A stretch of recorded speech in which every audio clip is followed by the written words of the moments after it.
Merci de l'invitation. Merci d'être ici pour cette présentation qui va être, je dois l'avouer maintenant, à partir de maintenant, c'est un peu une petite publicité pour le campus Saint-Jean, pour vous faire un peu découvrir la francophonie de l'Ouest canadien. Et j'ai décidé d'utiliser le campus Saint-Jean comme illustration de certains des phénomènes communautaires et individuels dont je vais parler tout à l'heure. Donc, la présentation, je l'ai intitulée « Engagement, diversité et vitalité du français dans l'Ouest canadien » et j'ai ajouté un sous-titre, après la soumission de mon titre, « L'exemple du campus Saint-Jean ». Un petit plan pour commencer, parce qu'on commence toujours comme ça. Donc, d'abord, je vais vous parler un peu du français en milieu minoritaire. Dans l'Ouest canadien, un portrait d'ensemble. Par la suite, je vais vous parler de revitalisation, quelques concepts de base et surtout des concepts qui sont liés à l'individu et plutôt qu'à la communauté ou à l'environnement. Je vais ensuite passer à une illustration par le biais de la francophonie du campus Saint-Jean. D'abord, je vais vous partager quelques grandes lignes de la vision linguistique qu'on a lancée en 2016 avec une équipe administrative, d'enseignants, etc. Et par la suite, je vais vous parler très brièvement d'un projet d'engagement que j'ai commencé avec des collègues du campus Saint-Jean pour essayer de permettre aux étudiants d'augmenter leur contact avec le français, bien qu'on soit en milieu minoritaire. Et je vais terminer avec quelques réflexions et ça va être un peu l'ouverture vers la période de questions.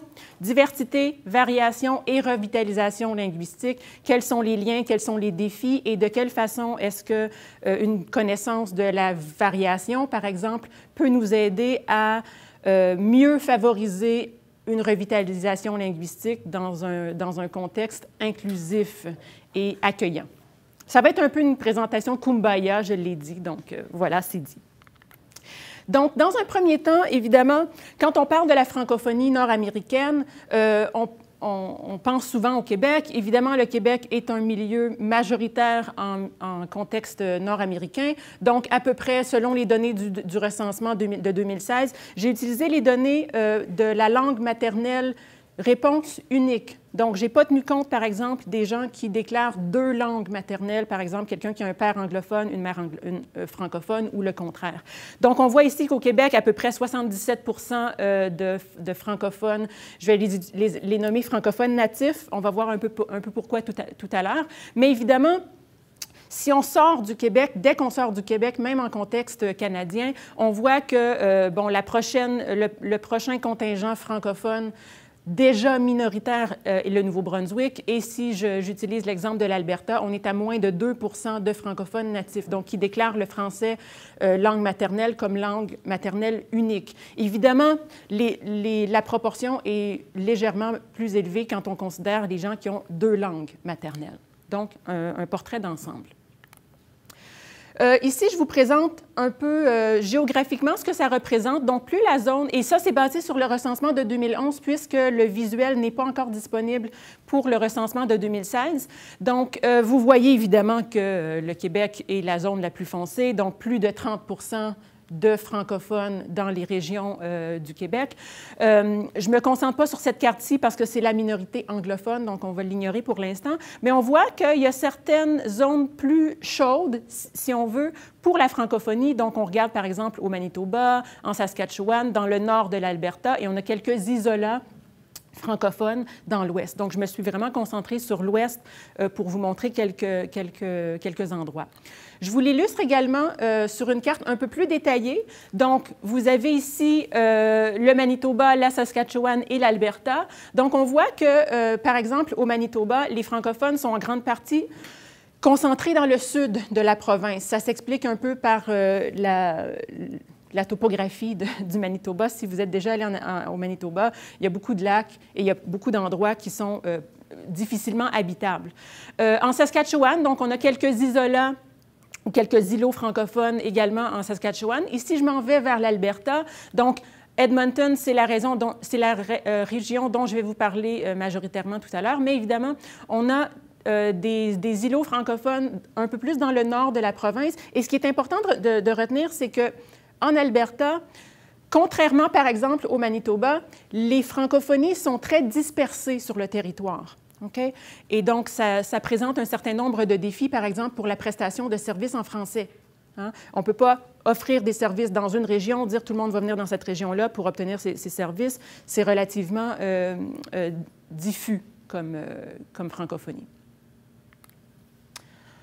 Mais il y a quand même des bonnes nouvelles. Donc, récemment, le gouvernement de l'Alberta a fait des consultations auprès de la population en vue d'une politique sur les services en français. Pour l'instant, ce à quoi on est arrivé, c'est une politique en matière de francophonie, bon, qui inclut en grande partie les services en français, mais ce n'est pas une loi. C'est ça qui est important de retenir. Pour l'instant, c'est une politique. On nous a dit que c'était une loi dans une boîte, okay, donc la version francophone. Donc, c'est une politique qui, si elle fonctionne bien, pourrait éventuellement devenir passer dans la législation. Donc, aussi récemment que juin 2017.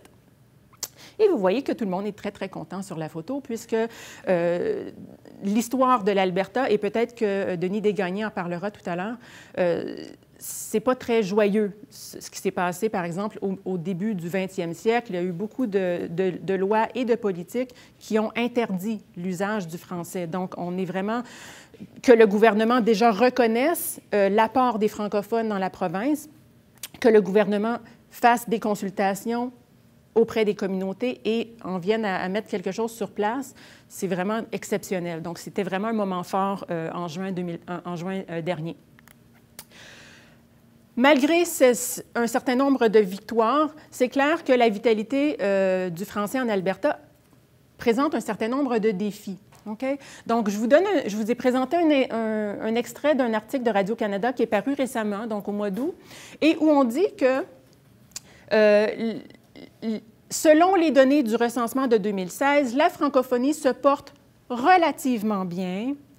Il y a de plus en plus de gens qui viennent en Alberta, par exemple, issus de l'immigration internationale, par exemple.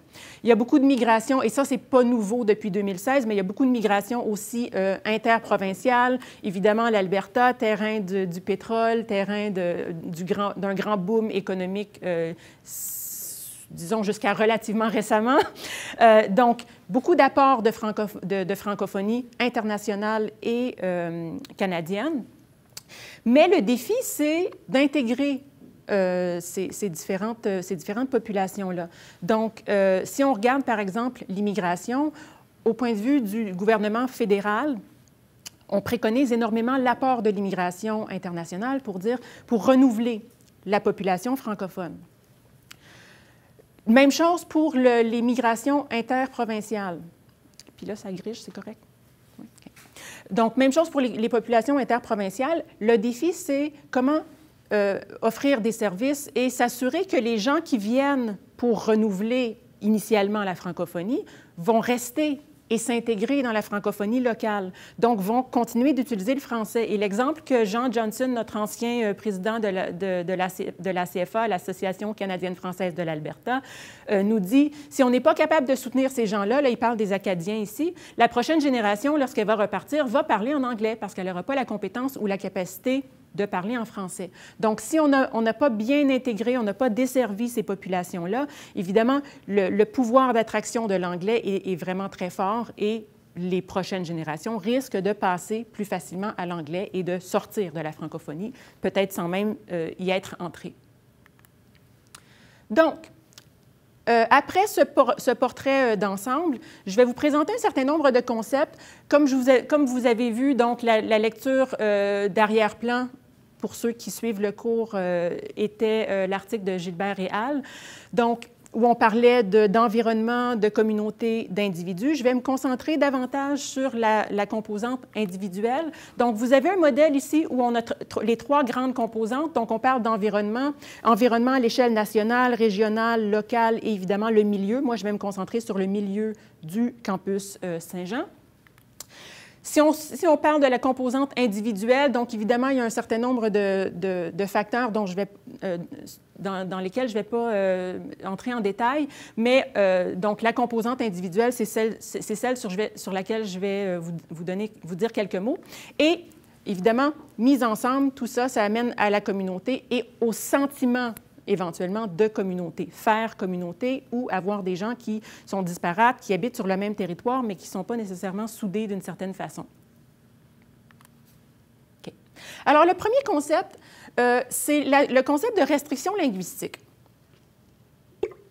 Quand on parle de milieu minoritaire ou même de bilinguisme, okay, la notion de restriction linguistique, mise de l'avant par Moujon et Béniac en 1991, nous dit que selon un questionnaire qui demande un certain nombre de questions par rapport au contexte dans lesquels, là on se concentre sur le français, mais ça pourrait s'appliquer à n'importe quelle langue minoritaire. Hein? Donc, les contextes dans lesquels on utilise la langue minoritaire, donc on voit par exemple, et la population c'était des jeunes, donc on dit par exemple à la maison, quelle langue est-ce que tes parents parlent ensemble? Quelle langue est-ce que ta mère utilise pour s'adresser à toi et quelle langue est-ce que toi tu utilises pour t'adresser à ta mère? Même chose pour ton père, même chose pour les frères et sœurs. On fait la différence entre la maison, hein, où c'est plus privé. Okay? Si on a honte de parler français, peut-être qu'on va parler français à la maison, mais que dès qu'on va sortir, dès qu'on va passer le pas de la porte, peut-être qu'on va passer à l'anglais, hein, pour ne pas se révéler comme minorité linguistique. Okay? Donc, si on prend ces 11 contextes-là, on a dans un premier temps les locuteurs qu'on appelle non restreints, donc pour qui à peu près, ils ont un indice de rétention du français, de maintien du français de 100 à 80, donc de 80 à 100. On a les locuteurs semi-restreints et restreints qui ont un usage, attention, restreint du français. Donc, où les contextes sont moins nombreux, les contextes dans lesquels ils utilisent la langue minoritaire. Ce concept-là est adaptable pour n'importe quelle langue minoritaire, donc on pourrait utiliser le même concept pour parler des anglophones, par exemple, sur le territoire québécois. Donc, premier concept, restriction linguistique. Deuxième concept, c'est le concept de langue ancestrale. Donc, langue ancestrale, ça veut dire, et là, j'ai utilisé mon exemple parce que bon, c'est quand même intéressant de vous révéler qui je suis. Hein, évidemment, visuellement, quand on me voit, on parle d'Haïti. Évidemment, d'accord. Mais je suis une locutrice ancestrale du créole haïtien. Alors, si vous regardez le témoignage, je peux vous le lire si vous voulez. Donc, ma mère est haïtienne. Elle ne nous a jamais parlé en créole. Et là, je paraphrase parce que je vais vous en parler plutôt que de lire.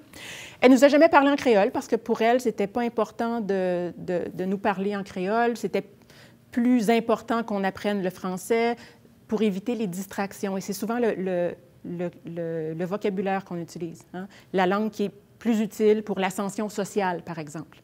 Okay? Donc, ma mère ne nous a jamais parlé en créole. Par contre, quand maman était fâchée, qu'est-ce qui sortait? C'était le créole. Quand elle était au téléphone avec des amis, on entendait du créole. Quand on allait dans des fêtes, des mariages, des baptêmes, on entendait du créole. Donc, on était baignés dans le créole, mais jamais, ni mon frère ni moi, n'avons parlé créole avant. Et mon frère ne parle toujours pas créole. Johnny, désolée, je parle de toi. Donc, c'est dans la trentaine où moi, j'ai décidé, j'ai dit, pour moi, c'était important de renouer avec mes racines. Et la langue, souvent, ça passe par là, les racines. Okay? Donc, quand on parle de concept de langue ancestrale, c'est des gens qui ont un bagage culturel dans une certaine langue, mais deuxième ou troisième génération, c'est une langue avec laquelle ils n'ont jamais eu de contact immédiat et qu'ils n'ont jamais utilisé. Donc, dans la trentaine, à Indiana University, il y avait l'Institut créole et j'ai appris le créole. Je n'ai pas acquis le créole. J'ai appris le créole à l'école. Et donc, la journée où j'ai téléphoné à ma mère qui ne savait pas que je prenais des cours de créole, et j'ai attendu qu'elle dise bonjour, puis j'ai dit, OK, je pense que c'est aujourd'hui la journée. Je me suis mise à lui parler en créole. Et pour quelqu'un qui avait abandonné l'idée que les prochaines générations continuent ce bagage culturel-là, c'était vraiment, en tout cas, c'est un moment que je n'oublierai jamais. Donc, voilà. Donc, langue ancestrale, quand on parle de francophones dans l'Ouest, souvent, c'est des gens dont la famille est francophone, qui ont des noms de famille francophones. On se met à leur parler en français et ils nous disent « I'm so sorry, I don't speak French. I just have a French name. Okay? » Donc, langue ancestrale. Troisième concept, c'est le concept des nouveaux locuteurs. Et là, je l'ai mis entre guillemets. Parfois, on utilise néo-locuteur, parfois, on utilise nouveau locuteur. C'est vraiment le concept de new speaker. Et c'est un concept qui est très, très utilisé dans le domaine anglo-saxon, qui a été mis de l'avant en lien avec la langue irlandaise, Okay? Donc, il y a beaucoup de travaux en ce moment en Europe sur les néo- ou les nouveaux locuteurs. Et on nous dit, c'est ma traduction, ce sont des individus peu ou pas exposés à la langue minoritaire à la maison ou dans la communauté minoritaire, mais qui l'ont plutôt acquise par le biais de programmes éducatifs bilingues ou d'immersion, par des projets de revitalisation ou comme apprenants adultes. Okay? Donc, c'est la raison pour laquelle on utilise le terme « nouveau locuteur ». Bien, si on pense au programme d'immersion française, bien, c'est souvent ce que ça représente. Hein? Ce ne sont ni des gens qui ont une famille francophone, donc ce ne sont pas des locuteurs ancestraux, ce ne sont pas des locuteurs dont la langue maternelle, et le français, ça correspond tout à fait à la définition d'un nouveau locuteur. Le défi avec ces nouveaux locuteurs, contrairement par exemple aux locuteurs ancestraux, c'est le sentiment ou l'absence de sentiment d'appartenance de leur part et certains défis par rapport à l'inclusion de ces locuteurs-là. Hein? C'est des locuteurs qui n'utilisent pas nécessairement les mêmes formes linguistiques. On en parlera peut-être brièvement tout à l'heure. Okay? Donc, au point de vue de l'intégration par cette communauté, parfois, ça présente un certain nombre de défis.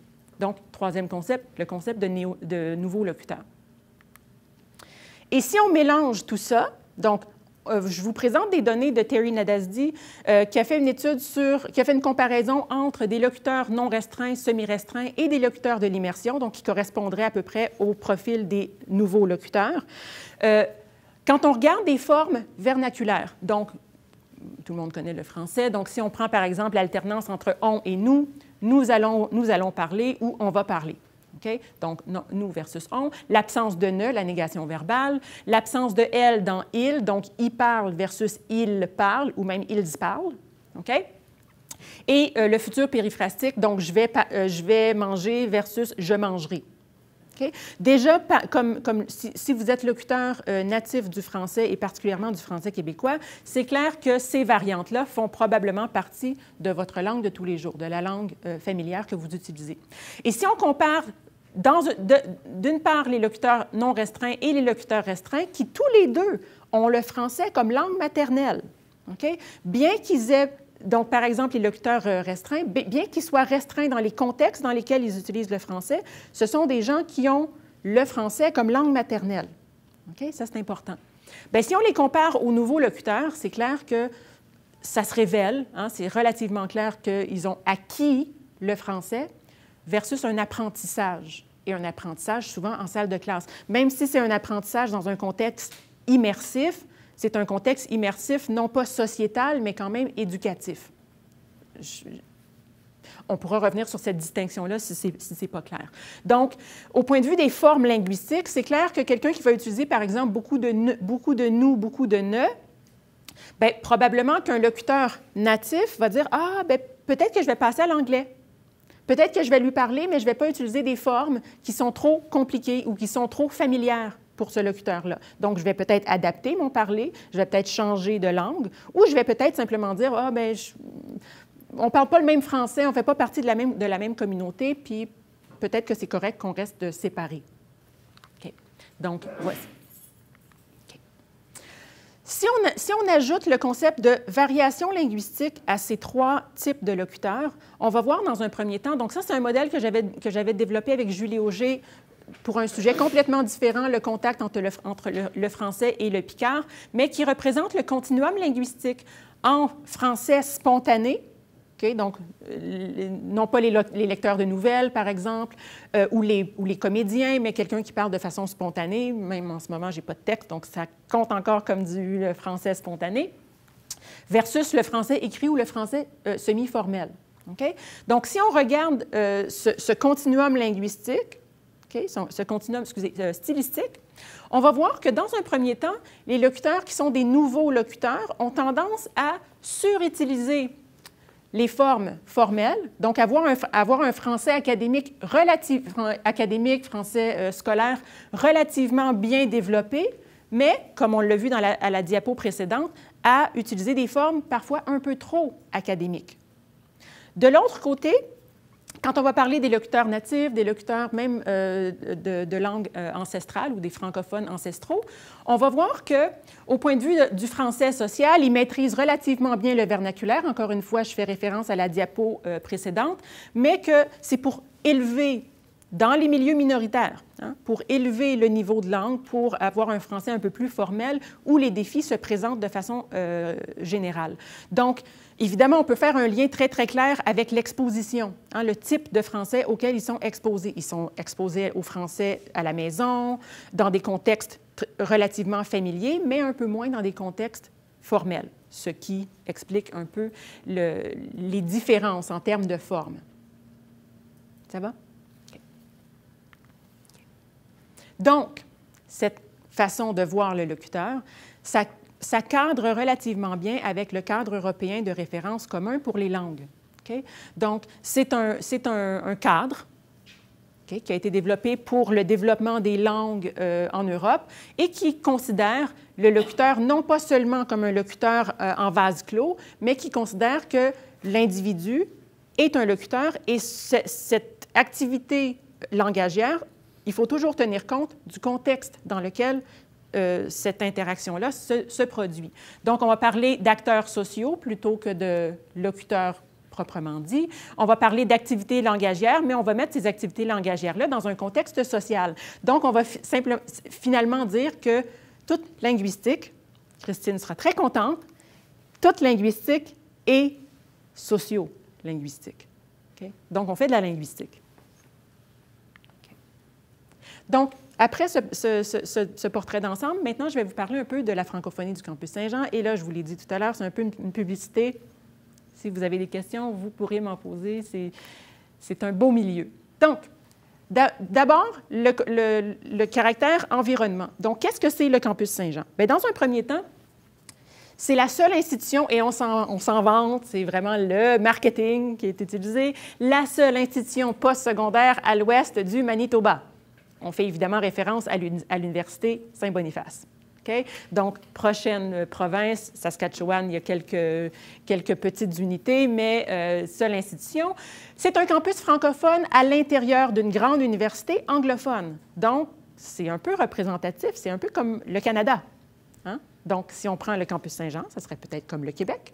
Hein?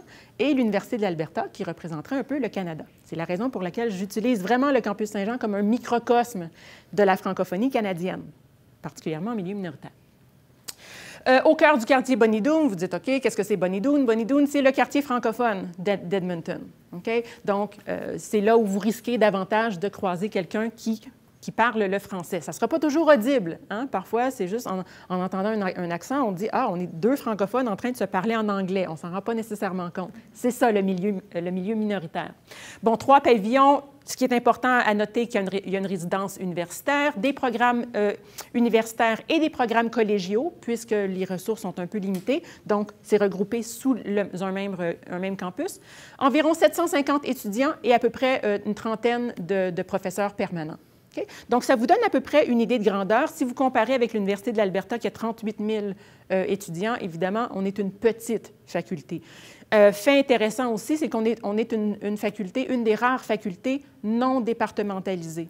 Donc, linguiste, je suis la linguiste au campus Saint-Jean. Okay? On a des programmes en éducation, on a des programmes en sciences, on a des programmes en arts, et tout ça sous un même toit, dans une même faculté.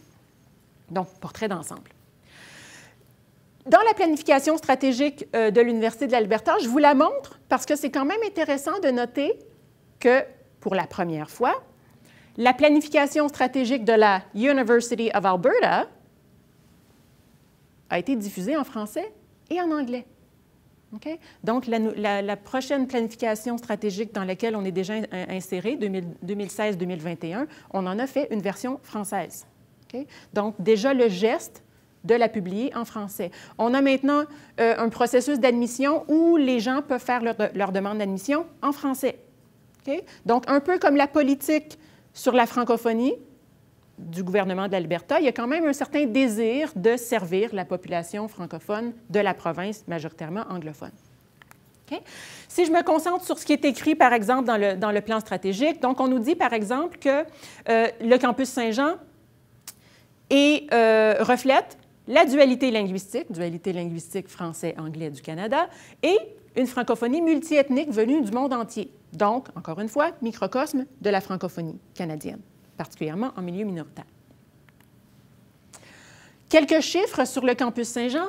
Donc, on voit ici, par exemple, que bon, le nombre de programmes, etc., l'argent, c'est toujours important, l'argent, OK, mais moi, ce qui m'intéresse, c'est la population. Donc, à peu près 65 de nos étudiants sont issus des programmes d'immersion. Alors, si on fait le lien avec les nouveaux locuteurs, c'est que les locuteurs natifs et les locuteurs du français comme langue ancestrale sont minoritaires au campus Saint-Jean. Okay? Donc, ça représente un certain nombre de défis pour, par exemple, ce dont je vais vous parler tout à l'heure, la vie en français. Donc, 65 proviennent des programmes d'immersion, mais c'est quand même intéressant de noter qu'on n'est plus nécessairement dans les deux solitudes. Hein? On a des anglophones qui veulent étudier en français. Ils ne sont pas obligés. Ils viennent étudier en français. Deuxième fait à noter, c'est qu'on a une représentation assez importante de la diversité mondiale dans la francophonie du campus Saint-Jean. Donc, 24 pays représentés et par le corps enseignant et par les étudiants.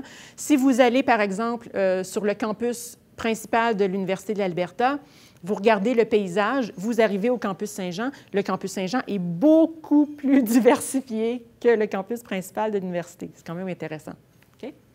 Okay. Donc, diversité linguistique et diversité culturelle. Visuellement, ça nous donne à peu près quelque chose comme ça. Donc, on a des locuteurs, disons, unilingues français. Ceux-ci, ça représente à peu près nos étudiants internationaux qui arrivent, par exemple, de l'Afrique subsaharienne, qui arrivent du Maghreb. Puis j'ai mis unilingue, entre guillemets, évidemment, parce que souvent, ils ne sont pas bilingues dans la définition canadienne. Hein? Ils parlent une autre langue, une langue africaine, l'arabe, le Kinyarwanda, etc. Donc, unilingue, mais qui ne parlent pas l'anglais. C'est ça qui est important à noter. On a des locuteurs également, encore une fois minoritaires, qui sont bilingues avec l'anglais. Donc, des gens dont un parent est francophone, l'autre parent est anglophone. Et on a une grande partie de notre population qui est, et c'est le terme qui est utilisé par le gouvernement du Canada, francophile. Okay. Par faute d'un meilleur mot, il semble que francophone, ça veut dire quelqu'un qui parle le français. En tout cas, ce n'est pas des francophones typiques. Okay? Donc, on va les appeler les francophiles. Ça représente nos nouveaux locuteurs. Donc, en termes de chiffres. Et là, je veux vous les faire entendre. Okay? Cette locutrice que j'ai nommée Katie, donc Katie M., dans le projet de recherche que je vais vous présenter dans quelques minutes. Donc, elle nous raconte un peu son parcours. Donc, son interlocuteur lui dit, parce qu'il entend son accent, il dit « Oui, mais t'es francophone? » Et voici sa réponse. T'es francophone? D'une manière ou d'autre, je suis vraiment francophile. Ma première langue est l'anglais, mais j'ai appris le français de mon arrière-grand-mère pendant que ma petite sœur, elle était à l'hôpital pour 3 ans. Donc, mes parents ont dû l'accompagner, aller au travail, tout ça. Donc, c'était mon arrière-grand-mère qui s'est occupée de moi. Et elle est francophone, donc elle m'a appris un peu le français. Puis, j'ai commencé une immersion, en fait, après ça. Mais, c'était juste la famille de ma mère est francophone, mais elle n'est pas francophone. Elle n'a jamais pu apprendre le français parce que... Et là, elle va nous donner les raisons, puis j'ai coupé les raisons. Mais évidemment, les raisons sont en partie historiques. Hein? Donc, quand on parle du français minoritaire, bien évidemment, le français n'était pas permis pour une longue période en Alberta. Okay? Donc, c'est en partie pourquoi le français s'est perdu dans les prochaines générations. Puis j'imagine qu'il n'y a pas d'interaction. Hein? Il n'y a pas d'interaction? Oui? OK. Bien, quand vous écoutez Katie, est-ce que ça sonne comme une francophone? Hein? Plus ou moins. On entend quelques caractéristiques. Hein? On sait qu'elle est probablement dans un milieu anglophone, mais bon, elle utilise des marqueurs de discours, par exemple, comme en fait, ben. OK? Donc, quand même. OK? Et Katie est intéressante parce que elle est à peu près un mélange entre une locutrice du français comme langue ancestrale mais qui l'a appris dans un contexte purement éducatif. Okay? Le contact qu'elle a eu avec son arrière-grand-mère, c'était relativement limité. Hein? Donc, c'est quand même intéressant de voir le résultat de cette... Moi, j'appellerais ça une acquisition parce qu'elle a quand même eu un certain contact avec de la famille francophone. Okay. Donc, j'en viens maintenant à vous parler de la vision linguistique du Campus Saint-Jean qu'on a développée avec une équipe à partir de 2016. C'est vraiment un travail de réflexion et de mise sur papier des idées, de la formalisation de ce qu'on conçoit comme étant... On n'a pas voulu appeler ça une politique. Okay? On voulait appeler ça une vision linguistique. Parce qu'on a intégré à l'intérieur de cette vision linguistique la façon dont on espère que ce processus-là va avoir lieu. Okay? Évidemment, dans un environnement comme le Campus Saint-Jean, on a tendance, effectivement, dans les classes, à entendre le français. Les étudiants comprennent très, très bien qu'ils sont au Campus Saint-Jean pour étudier en français. Dans les corridors, c'est une autre histoire. Okay? Dans les corridors, ils ont pris un certain nombre d'habitudes et souvent, on ne se le cache pas, on entend quand même pas mal d'anglais. Okay?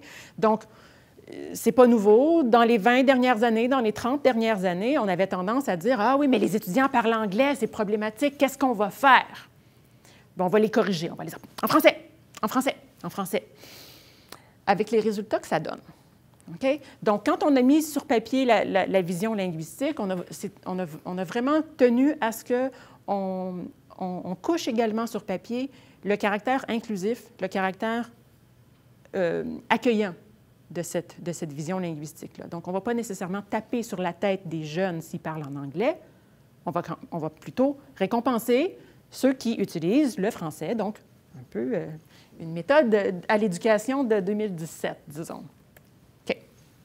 Donc, français comme langue d'étude, effectivement, ça, je pense que les gens l'ont relativement bien compris, mais français comme langue de vie. Pourquoi? Parce que si on fait la distinction entre le français académique et le français social, bien, si le problème, c'est que les jeunes parlent anglais et qu'une des raisons de ce problème-là, c'est qu'ils ne sont pas capables, ils ne savent pas comment dire « Qu'est-ce que tu as fait, toi, en fin de semaine? » Okay? Ils ont du français pour parler des matières académiques, mais ils n'ont pas nécessairement les ressources linguistiques pour parler des activités que les jeunes font et qui ne sont pas académiques. Okay? Voilà. Donc, et c'est déjà couché dans le plan stratégique du Campus Saint-Jean. OK. Donc, 4 composantes à cette vision linguistique-là. Une finalité, des principes, des domaines d'application et des actions pour mettre en pratique les autres composantes. Donc, une finalité, je ne t'avais pas reconnu. Okay. Donc, une finalité, bien, la finalité, c'est de favoriser la vitalité du français. Okay? Donc, tenir compte de l'environnement, environnement global, on veut former des citoyens bilingues, on ne peut pas nier qu'on est en Alberta. Okay? Mais l'objectif, c'est que ces francophones du Campus Saint-Jean puissent contribuer à la vitalité du français dans l'Ouest canadien et particulièrement au Campus Saint-Jean. Des principes? Alors, 5 principes qu'on a mis en place. L'importance de la communauté, l'importance de la variation, donc formalité, etc. L'importance des échanges culturels, des partenariats et, oui, j'en ai sauté une, la norme. Okay? La norme écrite. À l'écrit, d'accord. À l'oral, on veut que les jeunes soient capables de varier leur façon de parler. Okay? Et le principe sur lequel je vais me concentrer maintenant, c'est l'importance de la communauté. Donc, évidemment, une langue, ça ne vit pas seule, ça vit par la bouche. Okay? C'est les gens qui la font vivre. Alors, dans un premier temps, évidemment, pour mettre en pratique ce qu'on prêche, on a un engagement du personnel enseignant. Okay? Donc, notre doyen, Pierre-Yves Moquet, un certain nombre de professeurs et de chargés de cours ont participé à une campagne qui a été lancée l'année dernière qui disait « Moi, je vis en français ». Donc, évidemment, sur le campus Saint-Jean, c'est un environnement de vie en français, mais individuellement, on est prêt à s'engager personnellement publiquement sur les médias sociaux à vivre en français. Donc, engagement du personnel de soutien également, donc de la part de la communauté, du moins de l'administration et du personnel enseignant. Des domaines d'application. Donc, domaine d'application, évidemment, on va parler de l'environnement, on veut favoriser un environnement francophone, on est des programmes d'études en français, on a du soutien académique, évidemment, parce que quand il y a des difficultés, il faut soutenir les étudiants. On a une vie étudiante qui favorise, évidemment, le français comme langue de vie, comme le français social, et des échanges. Je vais me concentrer sur le premier, le fait que le Campus Saint-Jean est un environnement francophone immersif en milieu minoritaire. Donc, le rôle du bilinguisme est important. Alors, toujours dans cette campagne-là, on a lancé la campagne. Et c'est visuel dans le paysage linguistique du Campus Saint-Jean. Si vous entrez maintenant au Campus Saint-Jean, sur toutes les portes d'entrée, on dit « Vous entrez dans un environnement francophone. Merci de respecter notre engagement. » Et évidemment, on a des gens qui viennent parfois travailler au Campus Saint-Jean, réparer les toilettes ou quelque chose comme ça. Et on leur dit également en anglais « Merci en anglais d'être conscient que vous entrez dans un environnement que nous avons formés comme francophones. Au-delà du Campus Saint-Jean, on a le quartier francophone. Okay? Donc, environnement francophone à Edmonton. Comme je vous ai mentionné, on est au cœur du quartier Bonnie Doon, donc le quartier francophone. De l'autre côté de la rue, on a la cité francophone, où presque tous les organismes communautaires francophones ont leur bureau. Okay? Il y a un café, où on peut se faire servir en français, etc. Au point de vue du paysage linguistique, encore une fois, à l'entrée du Campus Saint-Jean et, dans certains lieux du Campus Saint-Jean, visuellement, on a des rappels, hein, pas nécessairement pour leur taper sur la tête, mais on a un rappel visuel pour dire « Ah, vous entrez dans un environnement francophone, essayez de parler en français ». Évidemment, je vous le dis, puis ça, c'est une source de frustration pour certaines personnes. Dans l'entrée principale où vous avez la grande banderole, bien, parfois, on a des étudiants qui sont sur la banderole en train de parler en anglais. Alors, ça prend de la patience. Okay? Si on veut être inclusif, je pense que c'est important de pouvoir donner le temps aux gens. L'importance de la résidence, bien, l'importance de la résidence a été prouvée dans de la recherche relativement récente, donc qui a été faite par Samira Elatia et Suzy Beaulieu en 2012. Donc, quand les étudiants habitent à la résidence, donc ont davantage de vie en français, ça donne des effets positifs. Ils sont plus confiants, ils ont tendance à prendre plus de risques dans la langue et avoir une langue un peu plus vivante, à s'autocorriger, à avoir un peu plus de facilité. Mais qu'est-ce qu'on fait? Okay? Quelles sont ces actions-là? Donc, bien, ce qu'on demande à nos étudiants, c'est de s'engager et on leur donne un certain nombre d'opportunités à l'intérieur du Campus Saint-Jean et au-delà du Campus Saint-Jean, donc de l'autre côté de la rue à la Cité francophone, mais également dans d'autres endroits à Edmonton. Okay? Qu'est-ce que ça représente? Bien, ça représente l'engagement dans une langue et en grande partie, pour plusieurs d'entre eux, un engagement dans une langue seconde. Pourquoi est-ce que je me concentre sur la langue seconde? C'est que c'est quand même 65 de notre clientèle. Donc, si le poids démographique, on veut faire changer le poids démographique, bien évidemment, c'est la population des nouveaux locuteurs à qui on veut essayer de donner des ressources, qui développent des ressources pour développer davantage leur français social, pour pouvoir mieux, par la suite, s'intégrer dans la francophonie du Campus Saint-Jean. Vous avez le visuel, je l'ai mis ici parce que j'aime beaucoup ce visuel-là. Donc, c'est tiré de la recherche de Françoise Moujon et Catherine Renner de l'Université de Toronto et de l'Université York à Toronto. Donc, on nous dit qu'un engagement actif, c'est un changement qui vient de l'intérieur. Okay? C'est une prise de responsabilité, c'est un changement de style de vie. Ce n'est pas toujours agréable quand on fait des changements, okay? Mais si on est prêt à faire ce changement-là, ça risque de donner des effets positifs. On s'expose davantage à la langue. Les étudiants aussi se sont engagés. Je ne me rappelle pas si Erika s'est engagée. Je pense que... Donc, se sont engagés sur les médias sociaux. Et on a fait un projet de recherche pour tester si cet engagement-là a un effet sur la compétence linguistique. Et évidemment, moi, je m'intéresse davantage à la compétence socio-linguistique, à savoir, OK, est-ce qu'ils sont capables de parler? Oui, parfois, ils vont être capables de parler comme un livre, OK? Mais est-ce qu'ils sont capables de parler avec le français social?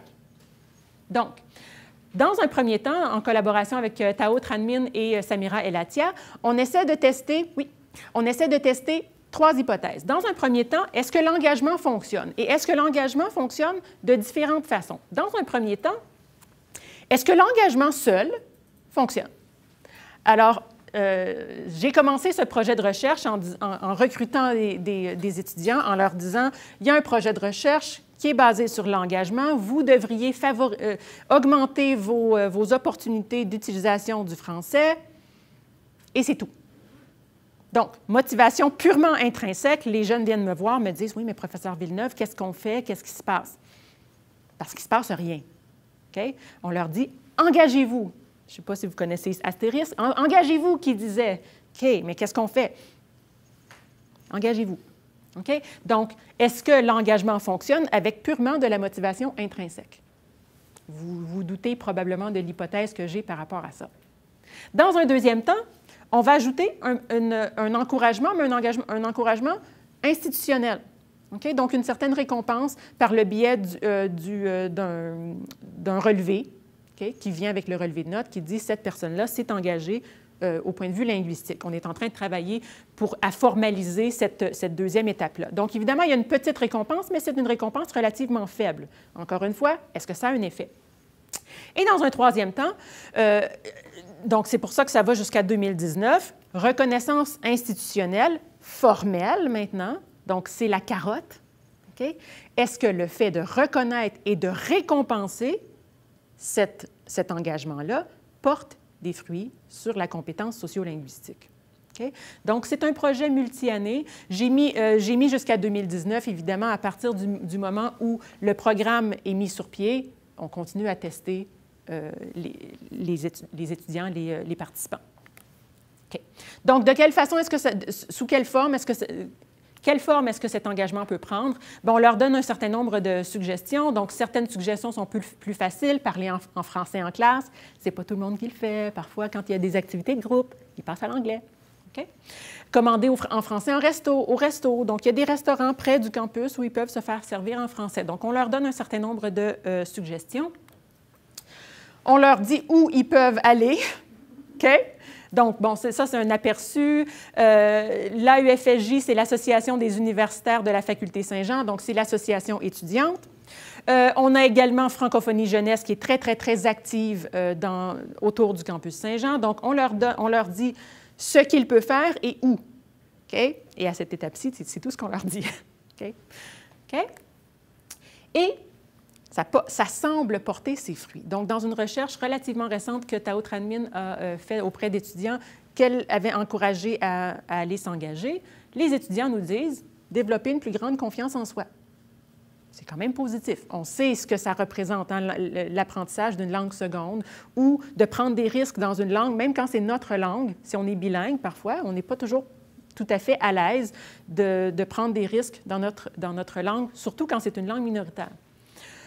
Finalement, l'idée, c'est qu'il faut juste que je parle.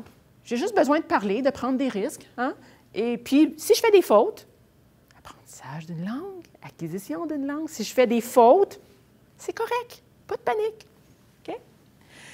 Ça m'a donné envie d'aller parler à des francophones. Oh, wow, des rapprochements. Hein? Ça m'a donné envie d'aller parler à des vrais francophones. Okay? Donc, des effets relativement positifs. Et c'est ce que nous disent également les étudiants. Quand on a sondé nos étudiants en éducation, ils nous ont dit, puis là, je vous dirais que ça, c'est un peu tristounet pour quelqu'un qui coordonne les cours de français, mais c'est bon signe. Il y a peut-être une raison pour laquelle ils ont demandé à une sociolinguiste de coordonner les cours de français. OK.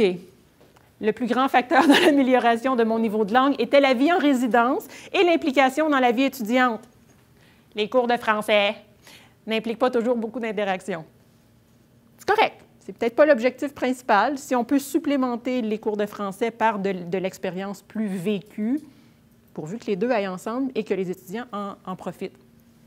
J'ai réussi à maîtriser la langue quotidienne. Et c'est vraiment ça l'objectif, hein, de leur donner la possibilité, non pas seulement de renforcer leur français académique qu'ils maîtrisent relativement bien, mais de parler comme du vrai monde. okay, de développer leur français social. Okay. Bien, quelques pistes de réflexion. Évidemment, là, j'ouvre la question. Je n'ai pas préparé de diapositive parce que pour moi, c'était vraiment important de lancer ces idées, de vous lancer ces idées-là et peut-être de stimuler la réflexion. Donc, évidemment, diversité, variation, revitalisation linguistique, à partir du moment où on tolère les fautes, à partir du moment où on accepte les formes vernaculaires, les formes qui sont moins standards, à partir du moment où on cesse de critiquer les gens qui ont un accent différent, qui ont un accent avec des consonances anglaises, on est en milieu minoritaire, c'est normal. OK? Conception du bilinguisme individuel. Quand on parle de la vision linguistique du Campus Saint-Jean, on parle d'expérimentation linguistique, faire des fautes, faire de l'alternance codique. Okay? Donc, vivre en français, ça ne veut pas simplement dire parler français 100 du temps. Okay? Quand on est bilingue, c'est tout à fait normal d'avoir une langue matrice et parfois, peut-être, d'avoir une aparté en anglais. Right? Right.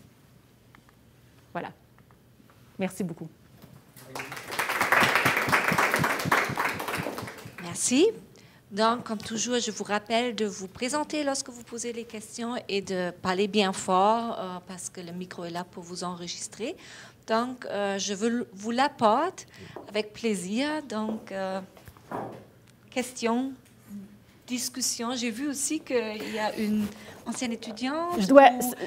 J'ai vu la communication non verbale. Elle est un peu timide, donc je ne veux pas la mettre sur la sellette, mais c'est une étudiante qui m'a contactée cette semaine que je ne savais pas qu'elle était en train de faire un échange à l'Université de l'Alberta.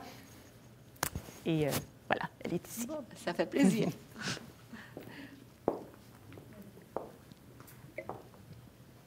Bonjour, mon nom est Caroline. Pardon, je vais tousser un petit peu. Bon timing! Je ne voulais pas le faire dans le micro. Pauvre personne en ligne. Alors, ma question. En fait, je me demandais s'il y avait des études ou des observations qui ont été faites. Si ce n'est pas le cas, ça va être votre hypothèse, parce que je suis consciente que c'est quand même assez récent et ce désir de promouvoir autant le français en milieu minoritaire. Mais en fait, si je me demandais si il y avait des observations qui avaient été faites sur le pourcentage de chances, je vais appeler ça comme ça, mettons, de transmettre le français à une future génération ou à des futures générations.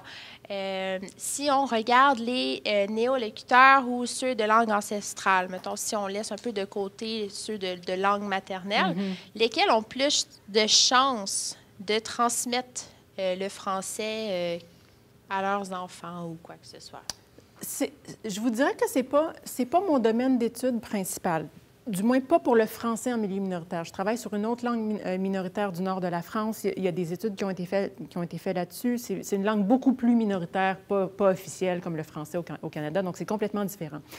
Évidemment, il y a plusieurs facteurs sociaux et sociolinguistiques qui jouent là-dedans. Donc, je prends l'exemple, par exemple, d'un nouveau locuteur qui serait de langue maternelle anglaise, par exemple, qui irait au Campus Saint-Jean. Et pour ceux qui ne savent pas, le Campus Saint-Jean, c'est prouvé maintenant, c'est un bon endroit pour rencontrer l'âme sœur. OK. Rencontre l'âme sœur, un francophone. Bien, évidemment que probablement que la motivation va être un peu plus grande. Okay? La langue se transmet sur l'oreiller. Évidemment qu'il y a plus de chances que ça soit passé aux prochaines générations. Il y a aussi le rôle de la variation. Donc, de façon générale, particulièrement chez les jeunes, quand on a une critique constante ou des remarques qui font ressortir, par exemple, le caractère inhabituel de son accent.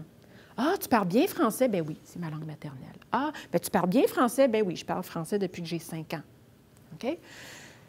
À partir du moment où on est positif par rapport à ces caractéristiques-là, et particulièrement des caractéristiques qui seraient peut-être non standards, bien, on favorise, ça peut paraître contradictoire, mais on favorise davantage le maintien du français. Quand on se fait taper sur la tête et qu'on a facilement accès à l'anglais, les gens disent, bon, j'ai le choix entre me sentir dévalorisé ou aller étudier en anglais, aller vivre en anglais, puis abandonner le français. C'est beaucoup plus facile. Okay? Donc, c'est la raison pour laquelle je parle d'inclusion. C'est vraiment, moi, ça me donne vraiment l'impression de faire un grand kumbaya, mais plus on tape sur la tête, puis peut-être que Denis Desgagnants parlera tout à l'heure, si on tape constamment sur la tête et des locuteurs natifs et des nouveaux locuteurs et des locuteurs de langue ancestrale, plus on leur tape sur la tête, moins ils risquent de préserver le français. Ouais. Merci. De rien.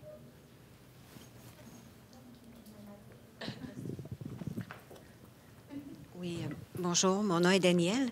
Tout à l'heure, vous avez mentionné la honte des parents les parents de Cathy, je crois le nom, que ces parents ont perdu leur français parce qu'ils avaient honte. Ça vient d'où cette honte-là? Je sais un peu comment ça s'est développé en Nouvelle-Angleterre, mais en Alberta.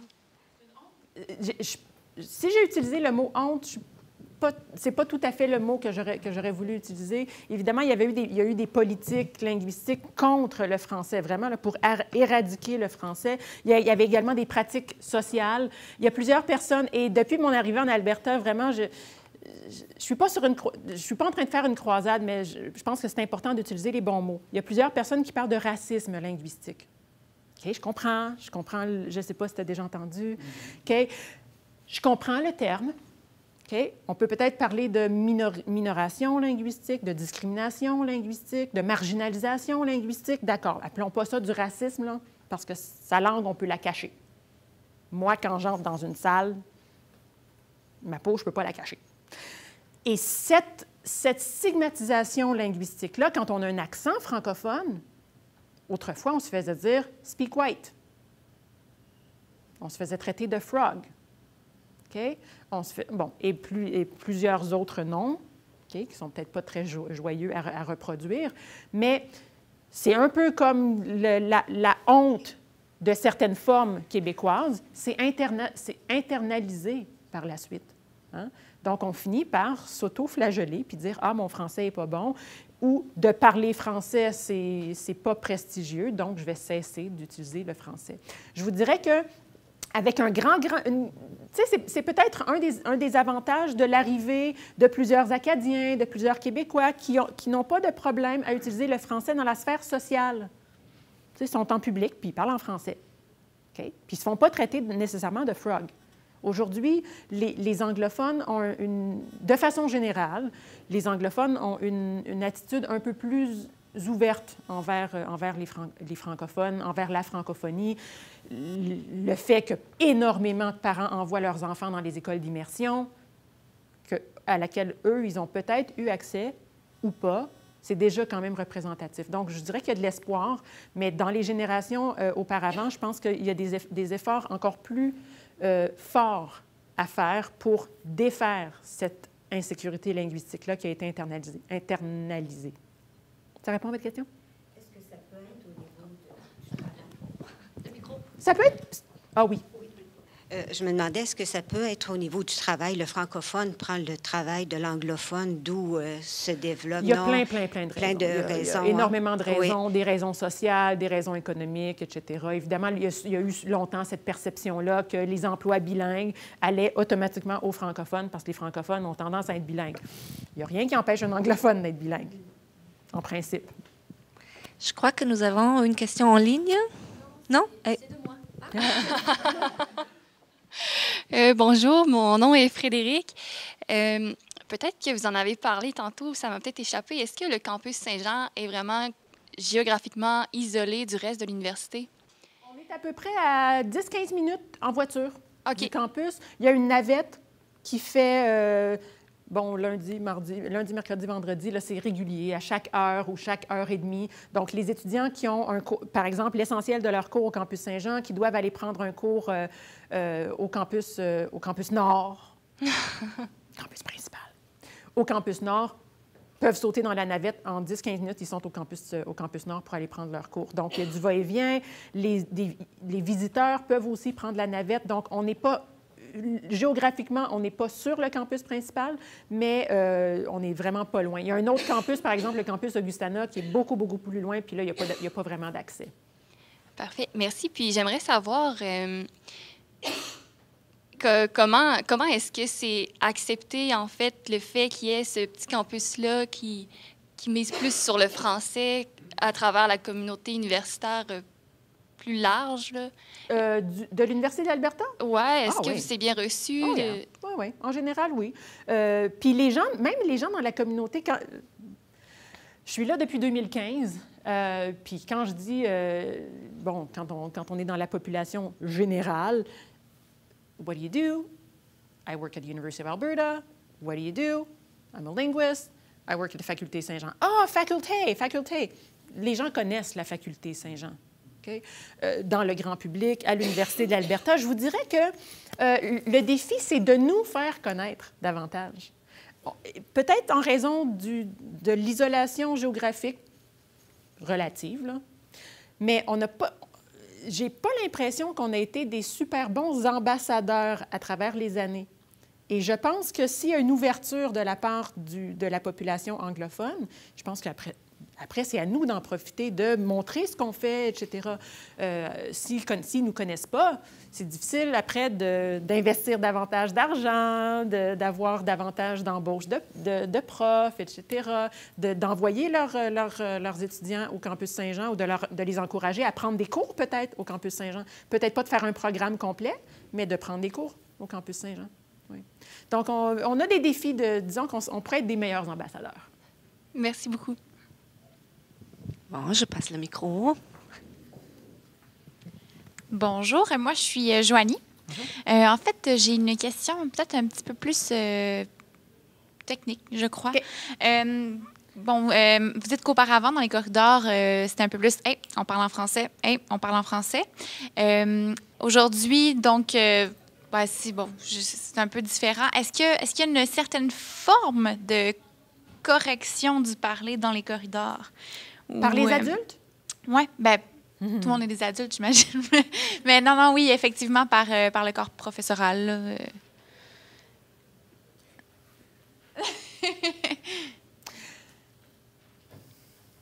Et ça dépend des profs. Ça dépend des profs? S'il y en a une, en fait, de quelle manière? C'est sûr que vous êtes la linguiste de l'école, mais je veux dire, est-ce qu'il y a vraiment des corrections? Des corrections de choix de langue ou des corrections de langue? De langue. Non. En général, dans les corridors, c'est pas là que ça, que ça va se passer. On n'a pas tendance à corriger. Je vous dirais que certains étudiants sont intimidés, puis c'est pas nécessairement par les profs, c'est par leur père. Tu sais, j'ai interagi avec un vrai francophone. Un peu comme, tu sais, quand je dis, je suis un peu complexée de parler créole, tu sais, par des vrais Haïtiens. Là. Oui, mais get over it. Tu sais, prends des risques, puis c'est correct. Puis on apprend, eux, quand ils vont parler en anglais, il y a certains francophones qui apprennent aussi l'anglais, là, qui ne sont pas nécessairement bilingues. Donc, c'est juste d'accepter d'être un peu vulnérable.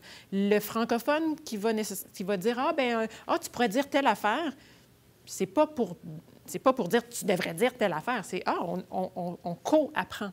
Okay. Je pense que quand on se met dans une position de vulnérabilité, des fois, il y a des journées où ça va mieux, il y a des journées où ça va moins bien. Là. J'imagine que vous savez un petit peu, peut-être par votre apprentissage de l'anglais. J'aurais peut-être une autre question aussi. Tantôt, on a vu le mot francophile avec lequel vous ne sembliez pas être tout à fait à l'aise. Mm-hmm. Est-ce que vous auriez une suggestion de terme ou de francophone? Hein? Oui, je suis d'accord avec ça. Francophone, francophone, fun, qui parle français. Oui, c'est ça, ça ne veut pas dire un natif. Oui. De la maternelle à la 12e année, primaire, secondaire, on insiste, particulièrement dans les programmes d'éducation, on insiste sur la mission différente de l'école francophone et des écoles d'immersion, ce qui est tout à fait légitime. Effectivement, ils ont des missions différentes. Ce que je maintiens, par contre, c'est qu'à partir du moment où ces jeunes-là arrivent au post-secondaire et qu'on a un campus francophone, où les francophiles, les étudiants de l'immersion représentent 65 de notre population, soit on crache dessus puis qu'on décide d'avoir un campus avec de l'attrition, puis qu'on est content, Puis je ne veux pas dire « Make Campus Saint-Jean great again », là, mais OK. Ou on dit, à partir du moment où ils ont terminé le secondaire, ils arrivent au Campus Saint-Jean, ils sont francophones. Ils font partie de la communauté du Campus Saint-Jean et on a une communauté mixte. Parce que ce n'est pas vrai que dans les écoles d'immersion, ce n'est pas mixte. Il y a des parents francophones qui décident, pour plein de raisons, d'envoyer leurs jeunes qui parlent le français comme langue maternelle dans une école d'immersion. C'est un peu plus rare, mais il y a quelques personnes qui sont devenues des ayants droit, par exemple, par le biais d'eux avoir été en immersion. Je sais que ce n'est pas correct comme syntaxe, là, mais en tout cas, je ne me rappelle plus où je m'en allais. Qui sont devenus des ayants droit et qui envoient leurs enfants dans les écoles francophones. Donc, disons qu'il y a davantage, peut-être qu'il y en avait eu, il y a davantage de porosité aujourd'hui entre les deux programmes. Peut-être que Denis en parlera tout à l'heure. Il y a plus de porosité qu'il y en a eu auparavant. Mais moi, la porosité, quand ils arrivent au post-secondaire, pour moi, c'est inconcevable qu'on insiste sur cette différence-là. On peut les servir différemment parce que parfois, ils ont des besoins linguistiques, des besoins culturels différents. On n'insiste pas beaucoup sur la culture dans les écoles d'immersion, par exemple. On insiste beaucoup sur la langue. Mais la langue, ça passe par la culture aussi. Okay? Donc, si tu ne sais pas c'est quoi, tu sais, tu arrives, on invite un chansonnier, par exemple, ils ne connaissent pas les chansons en français. Donc, ils sont évidemment marginalisés un petit peu. Ou du moins plus difficilement intégrés. Donc, on a encore le temps pour une dernière question avant la pause. Allô, mon nom est Émilie. Bonjour. Vous avez dit que vous voulez que les étudiants aient le français comme langue de vie. Je ne sais pas si vous l'avez déjà dit, là, mais est-ce que les variantes familières sont enseignées formellement dans les cours de français? Qu'est-ce que tu penses? Oui. Et tu prends probablement un cours avec Suzy. J'ai eu Suzy. Oui. Tu sais, idéalement, oui. C'est pas toujours le cas. C'est pas toujours le cas. Et disons que le lien que Christine a mentionné tout à l'heure mon intérêt, surtout pédagogique, pour l'enseignement des langues, recherche-action, c'est vraiment ça. C'est vraiment ça. Je pense que c'est important d'enseigner la variation stylistique, par exemple. Je veux dire, on le fait dans une certaine mesure en anglais. Les gens vont dire, tu vas peut-être entendre « ain't », puis « ain't », c'est correct, ça veut dire telle chose. Puis « don't », c'est différent, ça veut dire la même chose. Les gens ne seront pas plus mélangés. « Ah, il ne faut pas compliquer les choses. » Non, je pense que les étudiants sont capables de comprendre les nuances. T'sais, si on leur présente comme étant quelque chose de compliqué, probablement qu'ils vont voir ça comme étant compliqué. Mais si on dit ça, c'est des nuances, bien après, ils peuvent plus facilement aller dans un milieu majoritaire puis parler comme du vrai monde. Il y a plusieurs des étudiants qui reviennent donc, au Campus Saint-Jean, mais j'étais à l'Université de Toronto auparavant. Quand ils revenaient à l'université, ils disaient « Nobody told me! » Les gens ne parlent pas comme ça pour vrai. Comment ça se fait que vous ne me l'avez pas dit? Puis ça, je trouve ça vraiment triste. Je pense que ce n'est pas de rendre service aux étudiants. Donc, malheureusement, non. Et idéalement, j'aimerais qu'on puisse enseigner davantage ces formes familières-là en les identifiant comme des formes familières, potentiellement stigmatisables par certaines personnes qui tiennent beaucoup à la norme, mais les gens sont capables de comprendre les nuances. Merci.